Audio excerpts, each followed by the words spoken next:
முன்னணி என்ற கட்சியை சேர்ந்தவர்கள் இன்று இந்த நீங்கள் நான் நினைக்கிறேன் ஒரு பொதுமகனாக இருந்த அரசியலுக்கு வந்தவர்.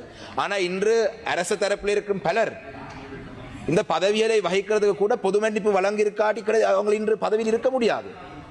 அப்ப தமிழ் அரசியல் கைதிகளுக்கு மாத்திரம் ஏன் இந்த அநீதி கௌரவ சபாநாயகர் அவர்கள், இதை நாங்கள் ஒரு பொழுதும் ஏற்றுக்கொள்ள முடியாது. அவங்கள் ஆயுதமேந்தி போராடியது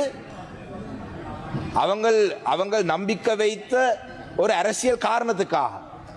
அவர்கள் சாதாரண குற்றவாளிகளை போல நாங்கள் அவர்களை பார்க்க முடியாது. இந்த சம்பந்தமாக ஏற்கனவே நாங்கள் கேள்வி எழுப்பிய பொழுது இந்த நாட்டிலே அரசியல் கைதிகள் என்ற ஒரு வரிசையிலே எவருமே இல்லை என்று கூட சொல்லியிருந்தார். ஆனால் தேசிய மக்கள் சக்தியினுடைய தேர்தல் விஞ்ஞாபனத்திலே இது சம்பந்தமாக சொல்லப்பட்டிருக்கு. நாட்டினுடைய கௌரவ ஜனாதிபதி அவர்கள் இந்த விடயம் சம்பந்தமாக கரிசனை எடுத்து இது சம்பந்தமாக விடயங்களை செய்ய வேண்டும். ஈஸ்டர் குண்டுவெடிப்பிலே எவ்வாறு சுரேஷ் சாலையை கைது செய்திருக்கிறார்களோ நாங்கள் எத்தனையோ ஆண்டுகளுக்கு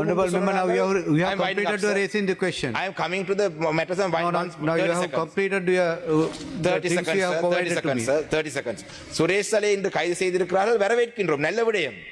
ஆனால் இந்த நாங்கள் எத்தனையோ ஆண்டுகள் சொன்னாங்கள் புள்ளியானை கூப்பிட்டு விசாரித்தால் உண்மை வரும். அதே போல இந்த அரசியல் கைதிகளுடைய விடயம், பொறுப்பு கூறல் விடயம், இதிலேயும் கௌரவ அமைச்சர்களே உங்களுடைய அரசாங்கத்திலே நாங்கள் முடிவை எதிர்பார்க்கின்றோம். நாங்கள் இந்த முடிவுக்காக காத்திருக்கோம். இந்த 8-10 பேர் 30 ஆண்டுகளாக சிறையில் இருக்கிறார்கள். அவர்கள் தண்டனை காலம் இதைவிட நீங்கள் தண்டனை அனுபவிக்க வேண்டும் என்று சொல்ல வேண்டாம் கௌரவ அமைச்சர்களே.